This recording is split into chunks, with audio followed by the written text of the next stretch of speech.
온다. 네, 다행이다. 아침이 온다라는 제목으로 말씀 나누겠습니다. 제가 설교를 준비하다가 퀴즈를 하나 보게 되었습니다. 이런 퀴즈였는데요. 9개의 점이 있는데 4개의 선을 그어서 이 9개의 점을 다 연결해야 되는 퀴즈입니다. 대신에 이제 같은 점을 2번 지나가서는 안 되고 펜을 떨어뜨려서도 안 되고 한 번에 그려야 합니다. 푸실 수 있으시겠습니까? 아무리 이렇게 해봐도 이제 잘 안 되더라고요. 그리고 제가 정답을 봤는데 정답이 이렇게 돼 있었어요.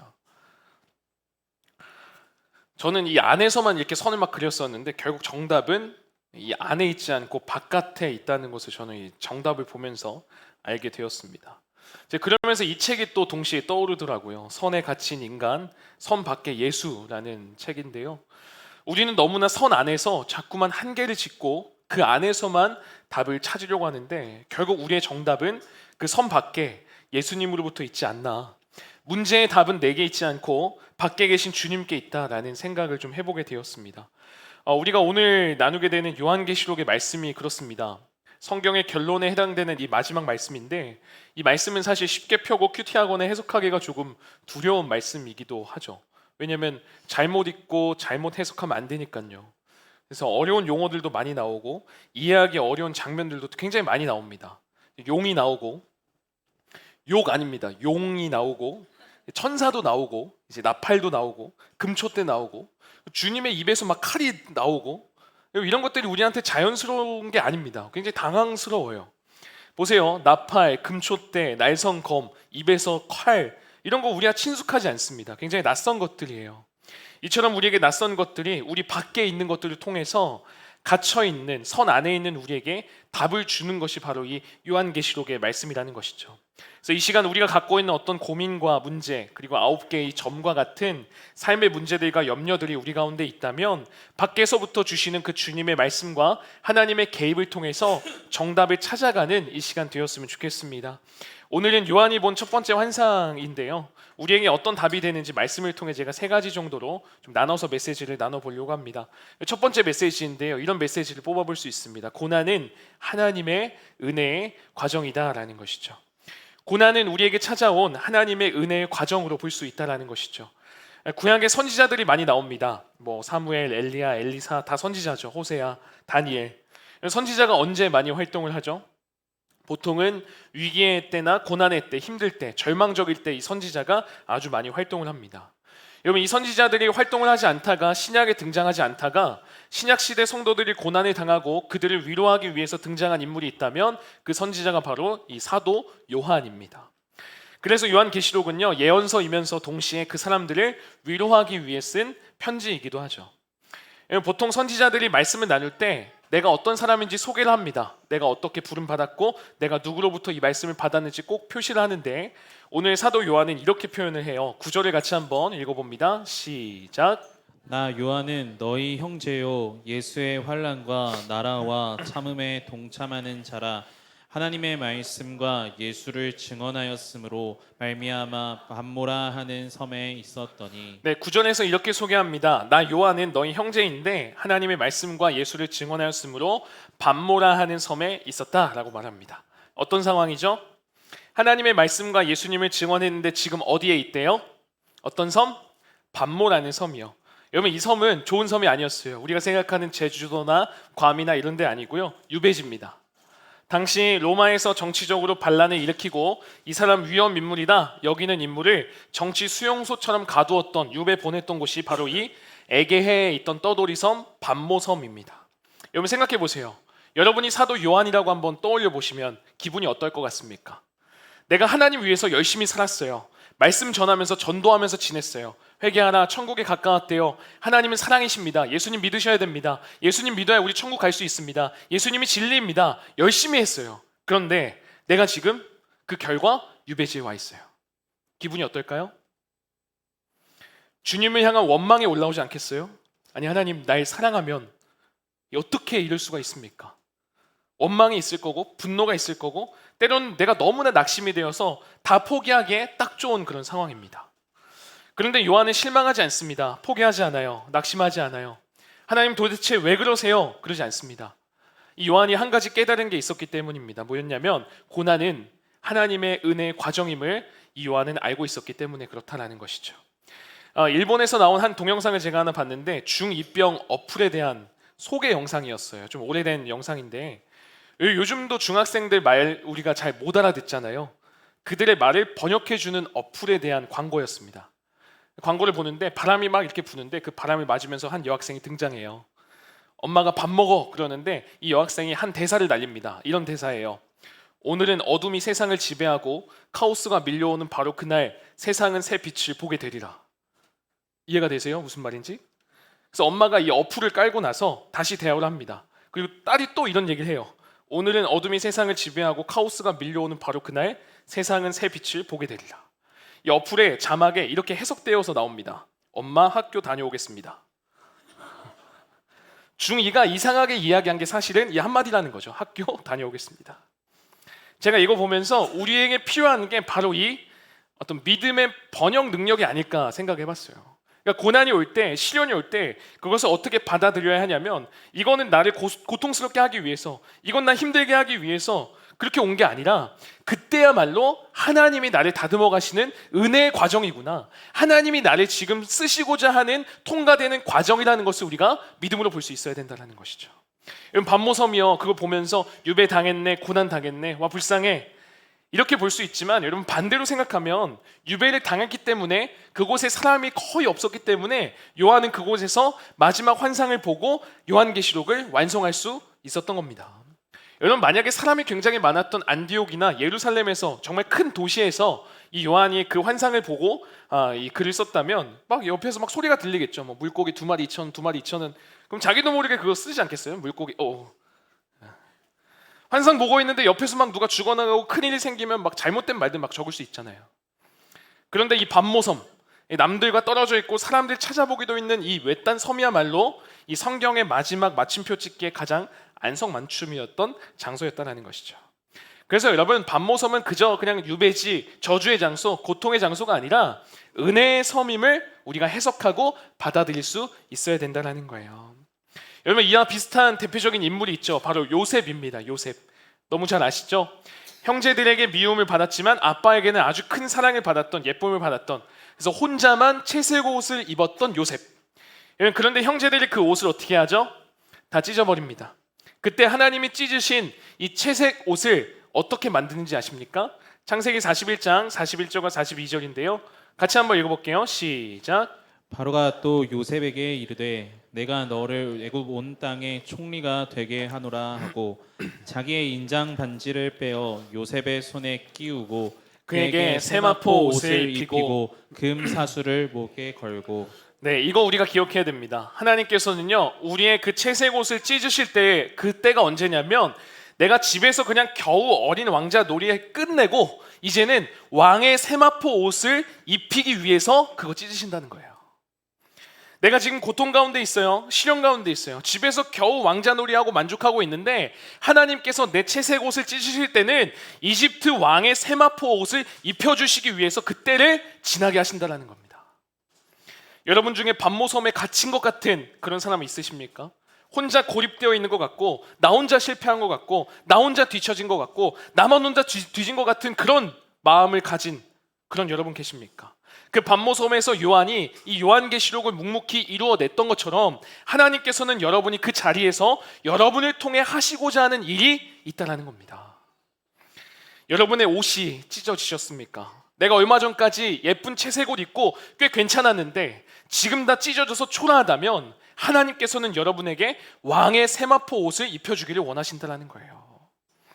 잊지 마시기 바랍니다. 그래서 여러분 고난에 대해서 이런 글귀가 있더라고요. 마귀는 걸려 넘어지게 하는 걸림돌을 만드는 데 천재지만 하나님은 그 걸림돌을 디딤돌로 만드신다.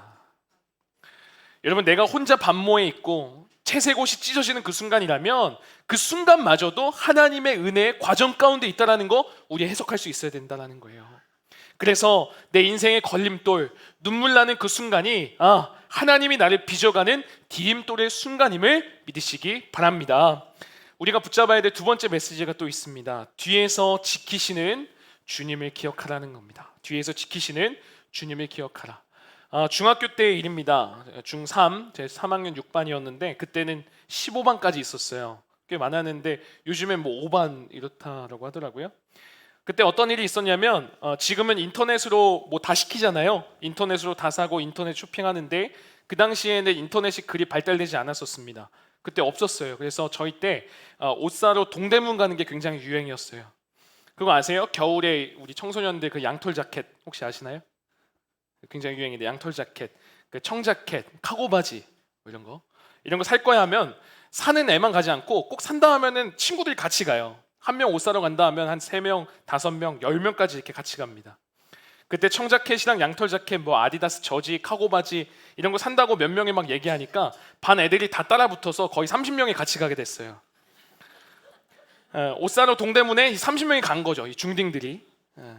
근데 그런 거 있잖아요, 여러분. 단체로 가다 보면 다양한 애들 있잖아요. 조용한 애는 계속 조용하고 시끄러운 애들 있고 장난치는 애들 있고 꼭 이제 이성 서로 막 꽁냥꽁냥 하는 애들 있고 근데 꼭 그런 친구 있잖아요. 계속 기분 좋은 애들, 계속 까불거리는 애들, 지치지 않는 이런 애들 있어요. 다 같이 동대문에 갔는데 이 지치지 않는 까불이 2-3명이 여기에 이 옷 있네, 저기에 이 옷 있네, 이거 예쁘다면서 앞으로 한참 먼저 가는 거예요. 한 2-3명이. 그러다가 한참을 막 가다가 코너를 싹 돌았는데 거기서 형님들한테 걸려요. 고등학생 형들, 흔히 말하는 일진 형들이죠. 네 돈도 내 거, 내 돈은 내 거. 잡아서 말하는 거예요. 네 얼마 있냐? 저 없는데요. 저 그냥 따라왔는데요. 맞고 줄래? 그냥 줄래? 뒤져서 나 10원에 한 대씩이다. 겁주는 거죠. 협박하는 거잖아요.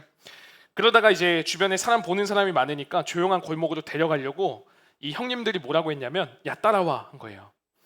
그러니까 잡힌 이 까불이 2-3명이 있었는데 한 명이 뒤쪽으로 막 뛰어오더니 코너 뒤에 있는 애들한테 얘기하는 거예요. 야 따라오래. 이러니까 뒤에 있던 중딩 27명이 뭐 누가 오래 그러면서 30명이 고등학생 2명을 감쌌어요. 이렇게.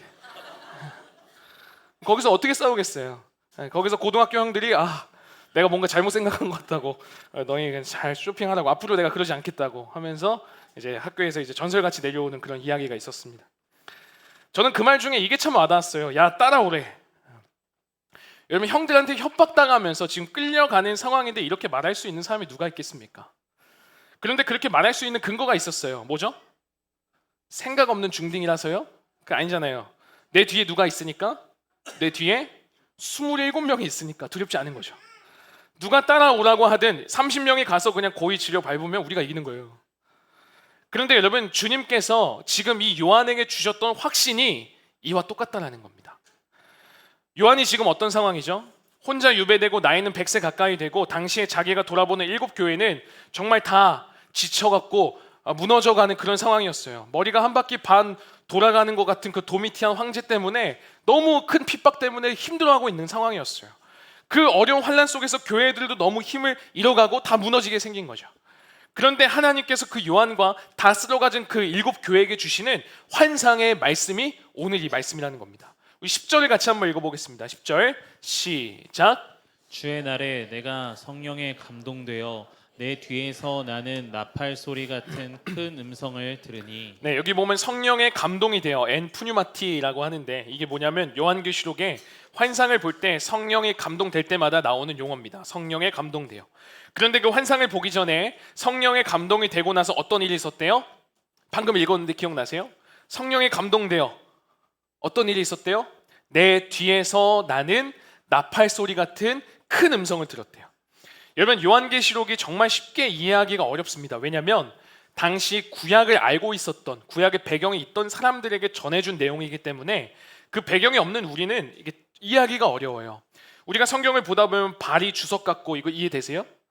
이 사람들은 바로 이해가 되는 거예요. 이런 게 잘 이해가 안 되는데 배경이 있던 이들은 한순간에 딱 이해가 되는 겁니다. 이 말씀도 마찬가지였어요.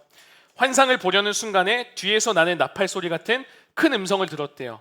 우리는 이 말씀 보면 어떤 생각 들어요? 색소폰인가? 트럼펫인가? 이런 생각 들지 않아요? 어떤 소리였을까?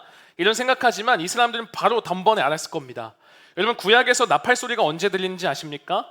크게 3가지예요. 첫 번째는 왕이 등장할 때, 두 번째는 전쟁할 때, 세 번째는 축제 때.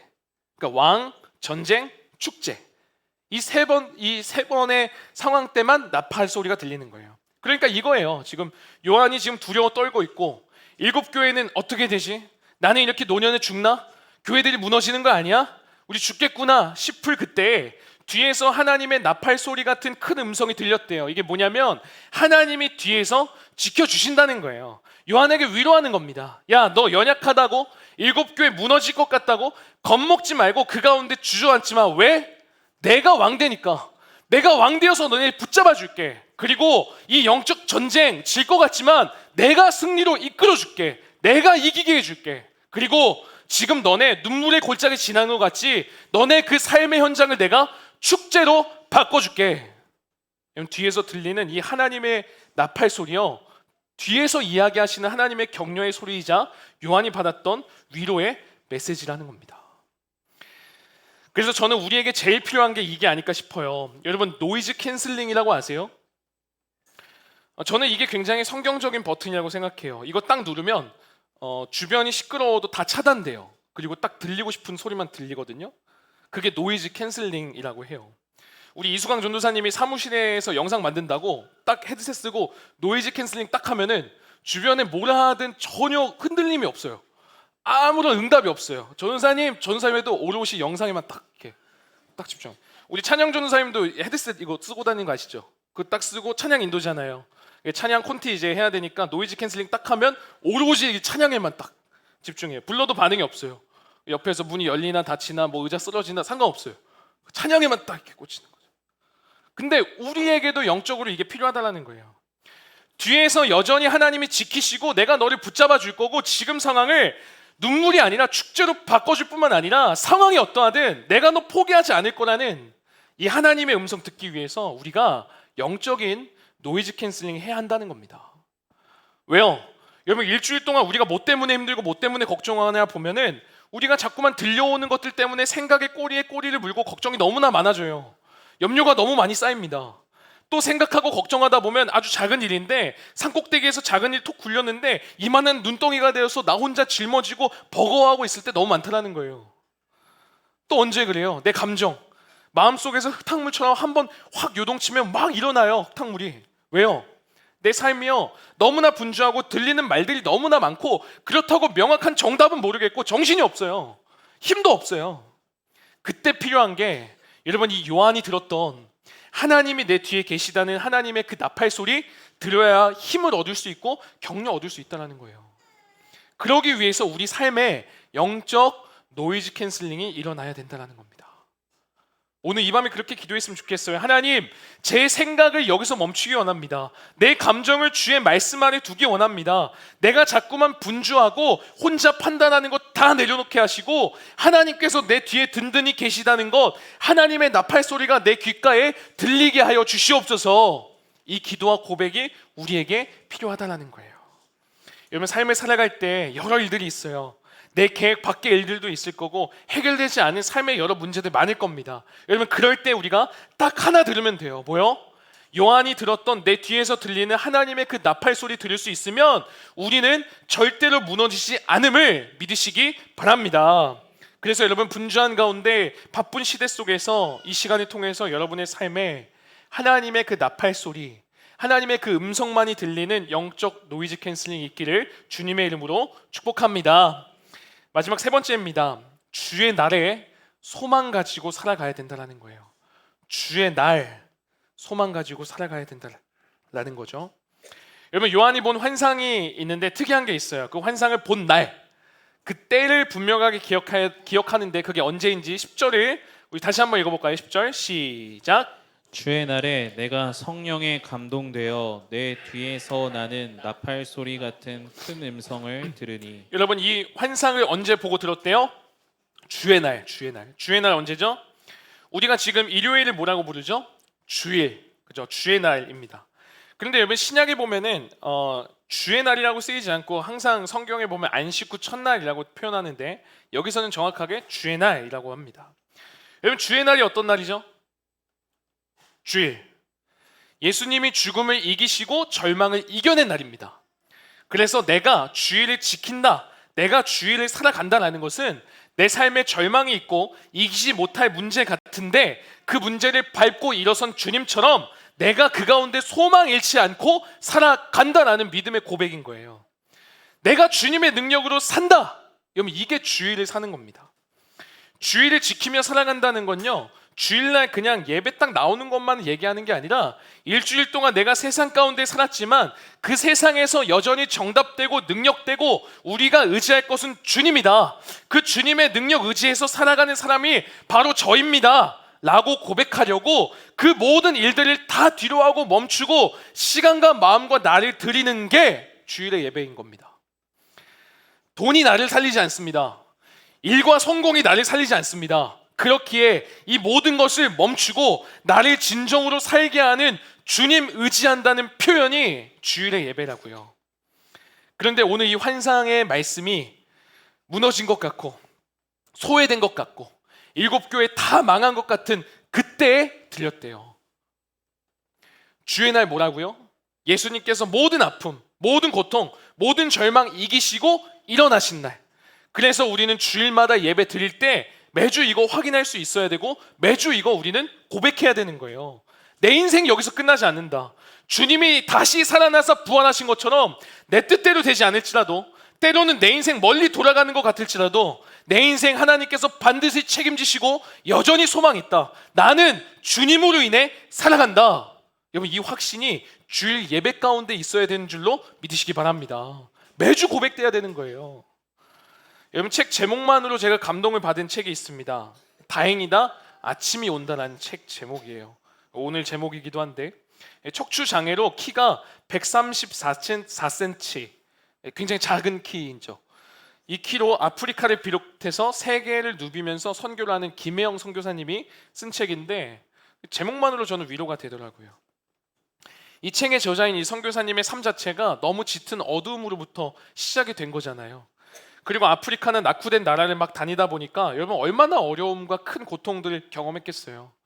그래서 얘기하는 거예요. 계속 밤인 줄 알았대요. 계속 깜깜한 줄 알았고 어떤 희망도 못 가질 줄 알았는데 다행이다 말하는 겁니다. 아침이 온다고. 이 책 소개에서부터 이렇게 얘기해요. 한밤중이라고 좌절하지 마세요. 오늘 한 날도 아침이 오듯 우리 인생에도 반드시 아침이 옵니다. 저는요 이 내용을 보면서 우리에게 오늘 말씀에 적용해 본다면 이런 거죠. 다행이다. 주의 날이 있다. 다행이다. 주님이 이겨내신 것처럼, 이 모든 절망과 죽음을 이겨내신 것처럼 이 주님의 능력으로 나도 이겨낼 수 있다. 동일하게 위로가 된다는 겁니다. 그 능력으로 살아가는, 그 능력으로 소망 가운데 나아가는 저와 여러분 되기를 주님의 이름으로 축복합니다. 한 이야기로 말씀을 맺도록 하겠습니다. 부천에 가면 여월동이라는 동네가 있는데 그 동네에 한 교회가 있어요. 휴먼시아 아파트 앞에 6층으로 된 큰 교회입니다. 이 교회가 잘 알려지지 않은 한 이야기가 있는데, 이 교회가 원래는 부천에서 고강동이라는 동네에 있었어요. 그때는 이 교회가 너무나 허름하고 지하였는데 비만 오면 비가 새서 물바다가 되는 교회였어요. 교인들이 맨날 그 물 먹는 하마 갖다 놓고 물 퍼내고 의자 썩고, 이러니까 좋은 곳에서 좀 햇볕 드는 곳에서 예배드리면 좋겠다. 이 성도님들의 꿈이었어요. 그래서 모든 교인들이 모여서 결의를 다 한 거죠. 결의를 하고 이제 우리 다른 예배당 찾아보자 했는데, 건물을 사거나 이제 건축하거나 이게 재정적으로 여러 여건상으로 쉽지가 않은 거예요. 그러다가 이제 기도하면서 이제 돌아보는데 아파트 단지가 이제 새로 생기는 입구 쪽에 종교부지가 하나 있어서 하나님 여기 우리에게 주시려나 보다 하고 알아봤는데 이미 그 땅을 입찰받은 사람이 있었어요. 누구냐면 불교의 주지스님. 이미 절이 있어서 이 아파트 입구에 바로 왼쪽에 커다란 절을 지을 생각을 갖고 계신 분이셨어요. 굉장한 비전의 사람이었어요. 비전 스님. 어떤 계획을 갖고 있었냐면 거기다가 이게 절을 만들고 여름 불경학교 막 이런 거 개설하려고 했던 그런 스님이셨대요. 실제로 각 교회들이 이 땅 사려고 수없이 많은 제안을 했답니다. 재정이 넉넉한 교회들은 실제로 찾아가서 땅값이 5억이면 한 2억 얹어서 우리가 7억에 하겠다고. 근데 이 스님이 절대 안 파는 거예요. 여러분 주지 스님이 교회에다가 땅을 팔겠습니까? 그때 누가 찾아가냐면 이 고강동의 지하에 비새는 그 목사님이 찾아갔어요. 찾아가서 얘기하는 거예요. 스님, 우리 교회가 예배드릴 장소가 없습니다. 비새는 곳에 있습니다. 찾아보다가 여기 종교부지 봤는데 저희가 넉넉하지 않아서 열심히 해서 땅값은 겨우겨우 맞출 수 있을 것 같은데 괜찮으시겠습니까? 스님이 이제 당연히 거절했죠. 당신은 개신교 목사고 난 스님인데 무슨 말도 안 되는 제안을 하냐. 그때 목사님이 계속 한 번만 더 생각해 봐달라고, 우리 교인들이 물 차는 거, 지하에서 예배 드리는 거 너무 힘들어한다고, 장마 때 너무 무서워한다고 막 이야기하면서 간 거죠. 하루 이틀 연락이 없었는데 일주일 뒤에 스님한테 연락이 왔대요. 뭐라고 연락이 왔냐면 그 스님이, 목사님 생각해 보니까 여기 절터가 아닌 것 같다고, 여기는 교회 자리인 것 같다고, 그래서 입찰 받아서 교회를 지었어요. 그 땅 입찰 받으려고 찾아갔던 교회들이 100교회가 넘는데요. 그런데 그 고강동에 있던 재정적으로 넉넉하지도 않았던 그 물 차는 교회 그 목사님이 입찰 받은 거죠. 실제로 지금도 있는 부천 여열동의 열방 장로교회의 이야기예요. 사랑하는 여러분, 이거 우리가 좀 기억했으면 좋겠어요. 뭐냐면 하나님께서는 우리 삶 가운데 정말 도저히 안 될 것 같고 답이 없는 것 같은데, 그럼에도 불구하고 우리 삶 가운데 그 주의 날, 죽음을 이긴 그 날을 준비해 두셨다는 거예요. 그래서 이 주의 날이 있기 때문에 우린 포기하면 안 돼요. 절망이 오고 힘든 일이 오고 괴로울 때 있어요. 그런데 주님께서 부활하셨고 주님께서 이기셨기 때문에 반드시 내가 이것을 밟고 일어날 그때 주의 날이 올 줄로 여러분 또한 믿으시기 바랍니다. 그래서 여러분 잊지 마십시오. 하나님을 향해서 우리가 물음표 던지는 의문형 인생이 있어요. 의문형. 저는 왜 안 되나요? 하나님 이거 어쩌죠? 왜 이런 일이 생겼어요?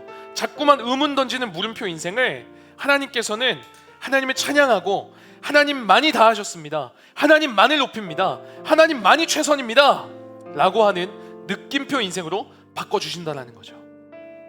여러분 살아갈 때 여러분 주님의 승리가 있음을 믿으며 주의 날 그거 기대하면서 살아가길 바랍니다. 그래서 어떤 일 속에서도 하나님 주의 날을 기대합니다. 죽음을 이기시고 능력으로 부활하셨던 주의 날을 바라봅니다. 그 주의 날 내게도 허락하여 주시옵소서. 그래서 저는 다 같이 우리가 이 고백 좀 했으면 좋겠어요. 다행이다, 아침이 온다. 다행이다, 주의 날이 온다. 마지막으로 시편 30편 5절에 이런 말씀이 있어요. 오늘을 살아가는 여러분에게 좀 나눠드리고 싶습니다. 저녁에는 울음이 깃들일지라도 아침에는 기쁨이 오리로다. 다행이죠, 아침이 있어서. 너무 다행 아닙니까? 주의 날이 있어서. 너무 다행 아니에요? 무엇보다 우리 주님 여전히 우리와 함께 계시니까요. 이 확신 가지고 소망 가운데 살아가는 저와 여러분 되기를 주님의 이름으로 축복합니다. 우리 말씀 기억하며 함께 찬양하고 기도하겠습니다.